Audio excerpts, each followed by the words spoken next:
I knew I had the pieces. I knew I could build it. You had the foundation.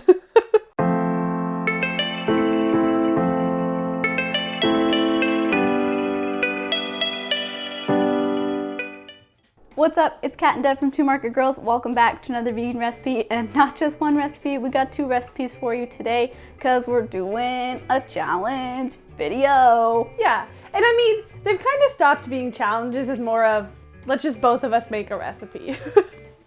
And challenge ourselves in different ways. Yeah. Devin, so the theme of today's video is recipes for 2 because Valentine's Day is coming up, but also, you know, recipes for 2 is always a good idea, even when it's not Valentine's Day. So Devin, what did you make for 2 people? I made mini strawberry vanilla cakes, and they're like the perfect little individual serving of cake, so it works for if there's just 2 of you. Which, like, they're amazing. They look so good. I hope so. I tried so hard. And what did you make? So I went the breakfast route. So you went dessert, I went breakfast. Neither of us went dinner. I went breakfast and I went with a vegan French toast. And it's really delicious. I made this by accident and decided you guys needed to have it. So I made it an actual recipe for you. Perfect. All right, before we get into these recipes, be sure to subscribe to the channel so you don't miss future vegan recipes every Sunday, whatever Wednesdays, every other Wednesday. And let's go make some food. To make your vegan French toast, you're first gonna start off by adding some non-dairy milk to a shallow bowl, along with some maple syrup and some spelt flour, and then you're just gonna whisk that until it's nice and thoroughly combined into a smooth texture. Then we're gonna add in some spices. So we're gonna add in a little bit of cinnamon, a little bit of nutmeg, some turmeric, black salt, and some cloves. We're just gonna whisk that all together until it's nice and thoroughly and evenly dispersed throughout. Next up, we're gonna add some butter to a non-stick pan. Once that's nice and heated up over medium heat, we're going to dip our sliced bread into our milk mixture and just dip it. Don't leave it there. Don't let it soak that long. You just want to dip each side and then put it right into the pan. We're using sliced bread for this, just like regular sliced bread from the grocery store, just because we like the texture that it gives, but you could also use a crustier bread if you would like. Then you're going to cook it just for a few minutes on either side until it's nice and golden brown. Then when you remove it from the pan, place it onto a wire rack while you cook the rest. The wire rack makes sure that it doesn't build up condensation and it doesn't get too soggy while it's sitting and resting and waiting for the rest to be cooked. If you want to make sure that they stay nice and warm, you can set your oven temperature to the lowest possible setting and keep them in the oven on the wire rack while you cook the rest so that they stay nice and warm for serving. Then serve them with some fresh fruit, some maple syrup, icing sugar if you want, whatever you want to top it off.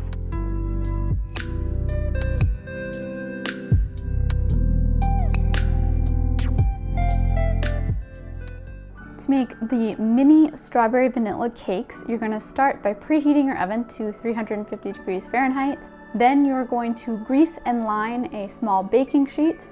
Next, to a large bowl, you're going to combine flour, sugar, baking soda, and a little bit of salt and mix that all together. And then to that bowl, you're also going to add in oil, white vinegar, vanilla, and water. And you're going to mix that all together until there are no more lumps. You're gonna pour the batter into the baking sheet and make sure it's all evenly spread out. And then you're gonna bake that in the oven for about 20 to 25 minutes. It will depend on the size of your baking sheet and of course your oven. So keep an eye on it after the 20-minute point and just see if it's getting golden brown. And remember to do the toothpick test to see if it comes out clean. And that's how you know your cake is done. When your cake is done, let it cool for 10 minutes and then remove it from the baking sheet and just let it fully cool on a wire rack until you're ready to cut it out and decorate. So while the cake is cooling, we can make the vanilla buttercream icing. To do that, you're gonna start with some vegan butter in a large bowl. The bigger the bowl, the less mess you will have, unlike me. But you're gonna add that butter to a bowl, and with an electric beater or mixer, you're gonna beat the butter until it's getting kind of fluffy and softer. Then, a little bit at a time, you're gonna add in the icing sugar and just keep mixing it until it gets all combined, and then add a little bit more sugar and mix it more.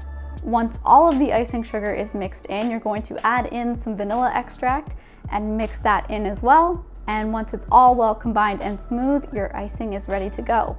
So to assemble the cakes, you're gonna start by putting your cake out on a cutting board, and you're gonna use a round cookie cutter of whatever size you choose.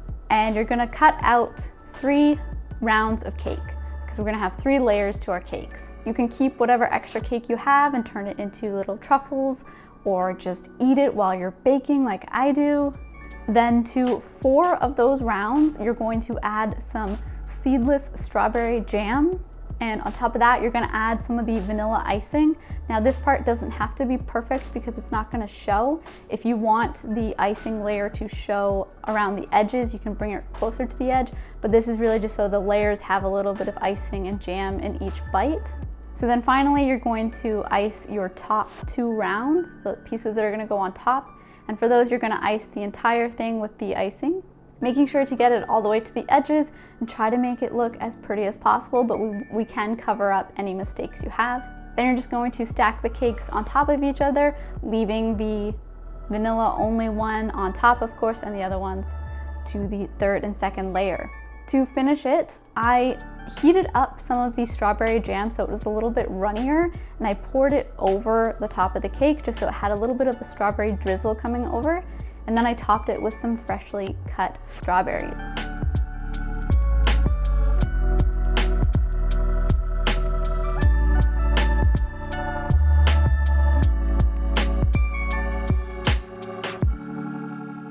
Okay. Alrighty, are you ready to eat? I haven't actually eaten this together. I ate all the pieces separately. Ah. So you haven't even constructed it before then?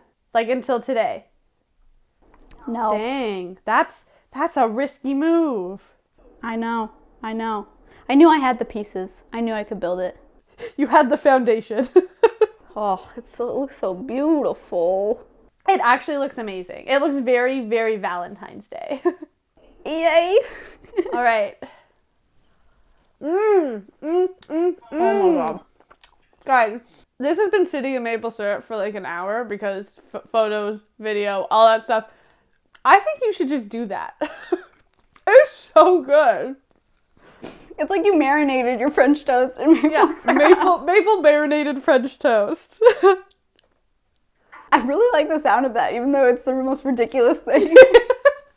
I mean, I would highly recommend if you can eat this warm, eat it warm. But if you can't and you want to marinate your French toast, do that too. Oh my gosh, I can't believe I actually made this. This is so good. It's so pretty. Is it just like a regular vanilla sponge? Mm-hmm. Like a sheet cake. And then you cut out things? Yeah, but I kept the cake part of it pretty simple. Like I went for the depression style cake that has like no dairy, no eggs, and just a simple oil in it, because you're like building all these other things. I wanted to keep that part easy. Yeah. So, worked out. It's amazing. And I will say, like, you're gonna have leftover like trimmings from cutting out your cake rounds, but just eat that as you're going. Yeah, or you could make like cake balls out of it or something like that. Like, it's fine. Leftovers is a good thing. Exactly. I was actually pretty proud. Mine makes like pretty much exactly 2 servings of French toast, so. Perfect. I was pretty proud of that.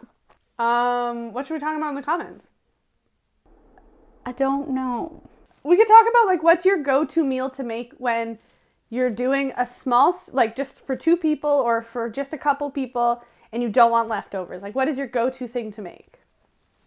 I like that. I like that a lot. Because like as someone who cooks for 2 all the time, I very rarely ever actually cook for 2. I suck at it.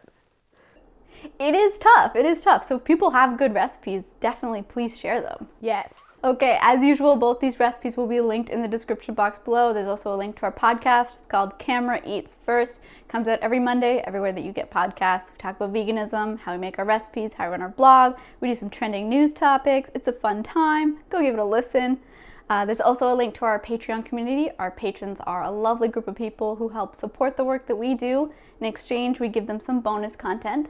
So if you're able to support us, we really appreciate it. But if not, that's okay. Give this video a thumbs up, comment, subscribe, and share it with somebody who might enjoy these meals for 2. Yeah, like if you can't be with your significant other this year because the virus that shall not be named, send the recipe and then you guys can make it together over like Zoom or something. Yeah. Catherine, I miss you. I miss you too. I don't know which way to look. I miss you whichever way you are. I miss you. I hope we're both looking the right way. I look both ways, so just choose whichever one you're not the other way. You should put it opposite, actually. Oh yeah, I'm gonna mess it up on purpose. All right, well, happy cooking for two. Yay! That sounds like you're pregnant. Happy. Oh, no, if you said eating for two. Yeah, no one is pregnant here. No. Nobody. Okay, we gotta go.